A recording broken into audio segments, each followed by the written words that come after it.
Hi everyone, welcome back to my another mini blog. তো আজকে ব্লগটা আমি স্নান টান করে একদম শুরু করেছি পুজো দিয়ে। আজকে আমি একটা নতুন কুর্তি পরেছি, তো কমেন্টে বলবে কেমন হয়েছে কুর্তিটা। আর বাইরের মৌসুমটা একদম ভীষণ ভালো, না বৃষ্টি না রুদ্র, একদম আর এভাবে যদি ওয়েদারটা থাকে না তো কিছু কাজ না করে শুধু ঘুমাতেই ইচ্ছে করে। আর আমি কলেজ থেকে আসবার সময় একটা ফুলের ডাল এনেছিলাম, সেটা হলো রাজঘন্টা।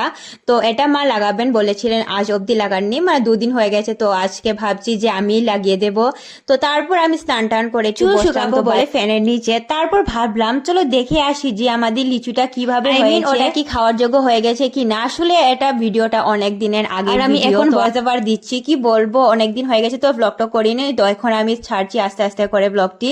তারপর আমি গোলাপ জামুন পেরেছি, আমি না মা পেরেছেন, আমি তোমার দেখাচ্ছি কি সুন্দর সুন্দর গোলাপ জামুন, খেতে ভীষণ মিষ্টি। একটু সময় পরে আমি ঠাকুরের প্রসাদ খেলাম, মিষ্টি আর লাল মিষ্টি খেতে আমার ভীষণ ভালো লাগে, তার সাথে পেট পুজোতে বসে গেলাম খাওয়ার জন্য, কারণ পেট পুজো না হলে আর কিছু হয় না। তো আজকের আইটেম অনেক রকমের, মা রান্না করেছেন, প্রত্যেকদিনই মাই রান্না করেন, আমি তো মাঝে মধ্যে একদিন হলে রান্না করি। তো খাওয়ান শেষ করার পর বোনকে আনলাম, কারণ ও কল করলো সকালবেলা যা ওকে আনতে হবে। তো ও আজকে আসার সময় আমাদের জন্য আইসক্রিম এনেছিল, তো ওটা খেলাম। আমি 3টে আইসক্রিম খেতে না খেতে দেখি বাইরের অবস্থা হুট করে চেঞ্জ হয়ে গেছে।